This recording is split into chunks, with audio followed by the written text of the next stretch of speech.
Tu es enseignante au collège Édouard Herriot à Chenôve et il se trouve que René Puech, nous l'avons connu à la MJC alors qu'il arrivait sur Chenôve comme jeune enseignant au collège et comme collègue.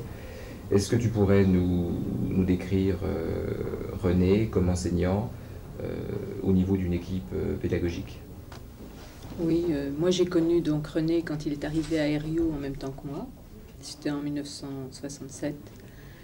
Et j'ai été intéressée très vite par ce qu'il faisait dans sa classe. Il appliquait dans sa classe les méthodes Freinet. Et je suis allée voir assez souvent dans sa classe ce qu'il faisait. Et là, j'ai toujours été très très bien accueillie. On dit que les profs, généralement, n'aiment pas qu'on aille voir ce qu'ils font, mais ce n'était pas son cas. Je l'ai très souvent vu en action avec ses élèves. Et c'est à la suite justement de cette rencontre que moi, je suis entrée au groupe Freinet. Alors le travail en équipe, on l'a fait, disons, au niveau d'Herriot, pas toujours autant qu'on l'aurait souhaité, parce qu'au démarrage, il travaillait dans des classes de transition, et lui, tout son enseignement faisait un tout, il était le seul maître. Bon, moi, j'enseignais le français, c'était un peu différent. Est-ce que tu peux nous dire un petit peu comment il procédait avec les enfants? Quel type de rapport il essayait d'instaurer? Oui, tout d'abord, René était persuadé que les enfants, il fallait qu'ils soient vraiment motivés pour apprendre. Donc, il essayait de créer chez eux le besoin de se perfectionner. Et il avait donc un enseignement très individualisé, avec des fiches de travail, avec... chaque gamin avait par exemple un planning où il écrivait ce qu'il allait faire, il cochait ce qu'il faisait, que ce soit en calcul, en orthographe ou dans diverses disciplines, ce à quoi il s'engageait. Alors donc ça, c'était au niveau de l'apprentissage, mais également René, alors ça, insistait énormément sur la coopérative, le conseil, ce qu'on appelle le conseil de classe. Dans le conseil de classe, les élèves, toutes les semaines, font le point, programment ce qu'ils vont faire, mais aussi discutent de leurs problèmes, tant sur le plan intellectuel, mais que sur le plan des rapports dans la classe. Et là, il y croyait véritablement. Pour lui, la coopérative, c'était la base de l'enseignement. Ce qui était intéressant de remarquer, c'est le comportement ou les réactions des jeunes qui avaient au collège René comme enseignant et qui avaient à l'MJC René comme président, comme animateur de l'association. Et les questions qu'on peut se poser avec un petit peu de recul, c'est un petit peu quelle était la vraie nature, entre autres, de René comme enseignant, puisque on pouvait noter qu'il était quand même, que certains élèves le craignaient quand même, c'est-à-dire c'est son aspect non pas autoritaire, mais un petit peu carré, un petit peu sûr de lui, bon, avec son accent plus méridional, avec son assurance, son aplomb, faisait que c'était quand même un président qui était bon, très respecté par les jeunes, mais on se posait la question de savoir si c'était pas en fait l'enseignant qu'on craignait. Oui, mais moi je pense que, enfin, on a souvent associé la pédagogie Freinet à un certain laxisme. C'était pas du tout le cas, et ce n'est pas le cas. Alors, chez René, il était exigeant vis-à-vis de lui, mais vis-à-vis des enfants aussi. C'est-à-dire que, bon, chacun s'engageait à un contrat et il les poussait.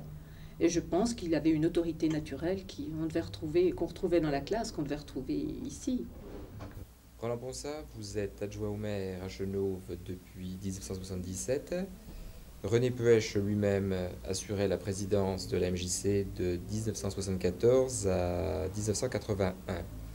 Est-ce que vous pouvez nous dresser le portrait de René en sa qualité de président et compte tenu du fait que vous êtes amené, de par vos responsabilités, à rencontrer la quasi-totalité des présidents des associations de Chenôve? René Puech, je l'ai rencontré à de nombreuses occasions. Bien évidemment, les assemblées générales de la Maison de Jeunes et de la Culture, mais également à titre privé. C'était quelqu'un qui avait une ambition collective. Une ambition collective, et c'est la raison pour laquelle, me semble-t-il, il militait dans le cadre de l'éducation populaire. C'est sûrement quelqu'un qui a apporté beaucoup à la commune parce qu'il avait une vision globale de l'animation. On a eu l'occasion souvent d'aborder ce problème de l'animation globale. Et il a fallu, avec René Puech et bien évidemment d'autres membres du conseil d'administration, affiner, réfléchir sur ce concept.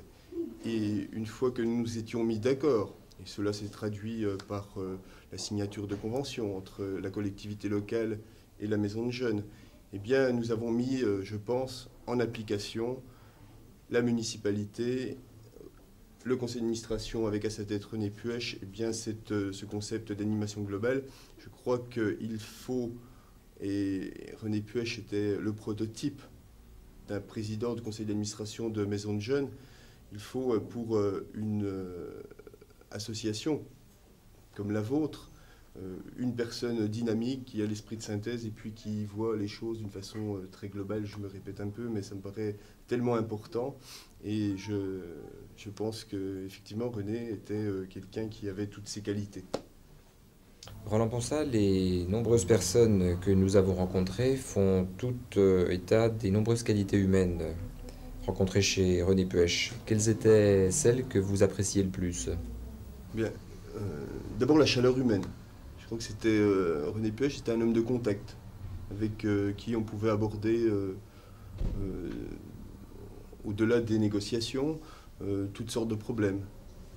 Mais aussi, je crois que je le mets dans le cadre des qualités, quelqu'un de persévérant, quelqu'un d'attaché foncièrement à ses idées de l'éducation populaire, quelqu'un qui ne cédait pas.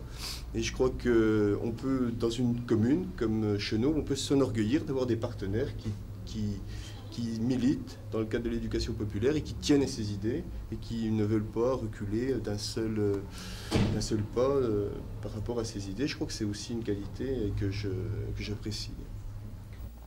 Justement, Roland Ponsat, de l'éducation populaire, vous en parlez beaucoup. À juste titre d'ailleurs, c'est une conception à laquelle nous sommes particulièrement attachés à la MJC, malgré un contexte défavorable, puisqu'on parle beaucoup plus volontiers de temps libre ou de civilisation des loisirs. Est-ce que d'une certaine façon, on ne peut pas dire que René Puech était à contre-courant lorsqu'il militait justement pour l'éducation populaire? Je crois que si nous avons fait ensemble le chemin que nous avons fait, c'est parce que les deux partenaires avaient bien engagé le débat sur ce qu'est l'éducation populaire. Il est bien évident que lorsque le partenaire municipal aborde avec son partenaire associatif, et la maison de jeunes en l'occurrence, et son président qui le représente, des problèmes globaux dans lesquels on est engagé, tels que les problèmes d'habitat, les problèmes de loisirs aussi, mais aussi les problèmes sportifs, les problèmes sociaux. Pourquoi on engage tel type d'action plutôt qu'une autre, avec quel partenaire, avec quelle population? Eh bien, je crois qu'à partir du moment où on a bien défini ce débat, à partir du moment où on a bien ensemble maîtrisé le projet, bien on peut effectivement parler d'éducation populaire, et je pense que dans ce domaine-là, on peut également être fier du chemin qu'on a fait, parce que la maison de jeunes de la culture a été, pour la municipalité, j'ose le dire, une association très en avance, une association porteuse, une association qui savait prendre en compte l'ensemble des problèmes, je l'ai dit tout à l'heure. Et l'éducation populaire, ça ne doit pas être un vain mot, ça doit être traduit dans les faits. On a eu effectivement l'occasion de participer à de nombreuses assemblées générales ou à de nombreuses commissions mixtes avec René Puech. Est-ce que pour l'adjoint au maire, René Puech était un partenaire facile ou un partenaire difficile?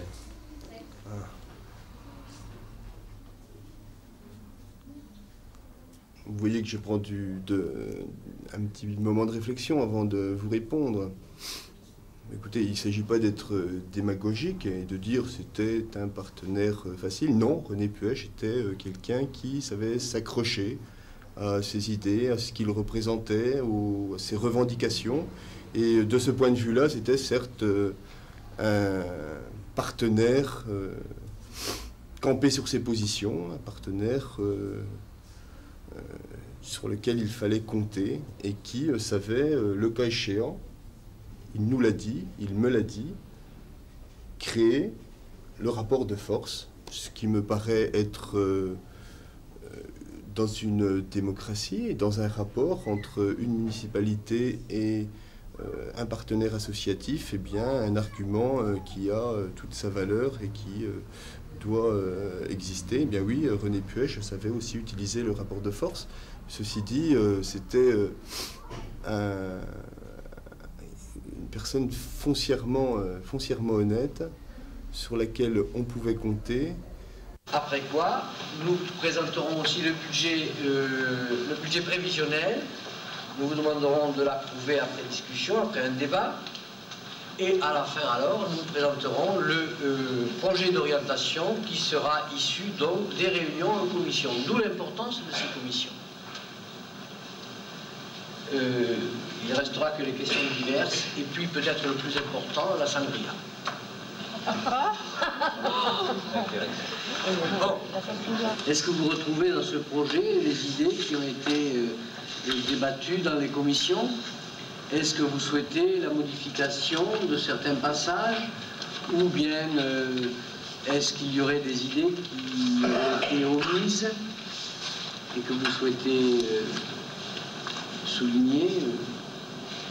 Je vous laisse la parole. Remercions le représentant de la municipalité de ses explications, qui sont claires, même si elles ne nous satisfont pas complètement. Enfin, je le remercie. Après cette assemblée générale calme et sans problème, au cours de laquelle tu avais montré de l'agacement face à ce calme et à cette absence de problème, lorsque les petits groupes s'étaient formés près du buffet, tu t'es trouvé un moment seul. Je me suis dirigé vers toi et après les banalités dues au lieu et au moment, tu as attaqué, le mot est celui qui convient, les problèmes de fond, ceux qui ne sont que rarement abordés parce qu'ils dérangent, mais qui pour nous sont essentiels. L'apprentissage de la liberté, de la responsabilité, de la démocratie, en un mot, l'éducation populaire.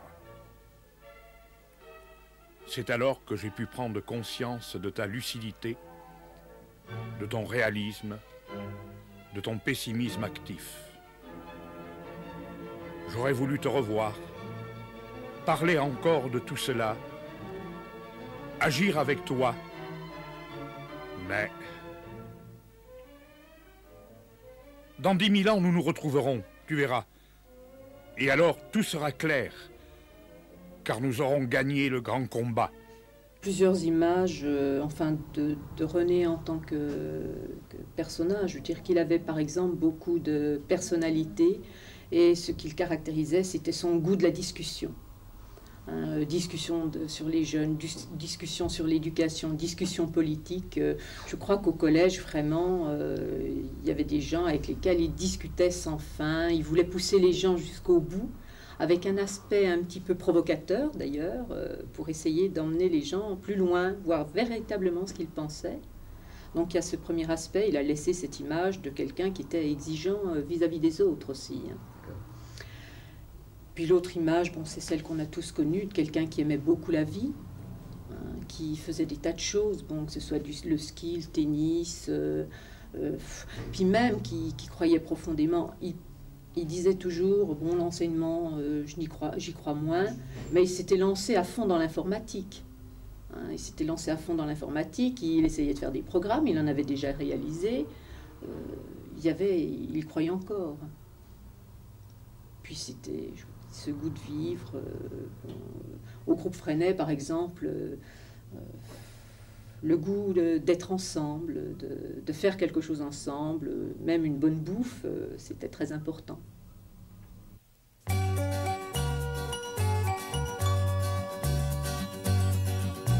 C'est l'espérance folle qui nous console de tomber du nid et qui demain prépare pour nos guitares d'autres.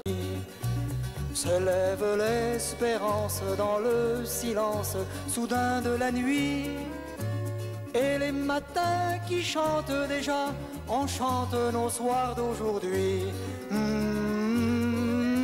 Viens, c'est la fête en semaine, viens, je t'attends, tu le sais, plus rien ne nous sépare. Viens, viens, si les larmes t'ont fait du bien, ce sourire est déjà le lien. Avec les beaux jours qui viennent, reviennent, c'est l'espérance folle qui carambole les tombes du temps. Je vois dans chaque pierre cette lumière de nos cœurs battants. La mort c'est une blague, la même vague nous baigne toujours. Et cet oiseau qui passe porte la trace d'étranges amours. Viens, c'est la fête en semaine, viens, je t'attends, tu le sais, plus rien ne nous sépare. Viens, viens, si les larmes t'ont fait du bien, ce sourire est déjà le lien. Avec les beaux jours qui viennent, reviennent, c'est l'espérance folle qui danse et vole au-dessus des toits, des maisons et des places, la terre est basse, je vole avec toi. Tout est gagné d'avance, je recommence, je grimpe pieds nus au sommet des montagnes, mâts de cocagne, des cieux inconnus.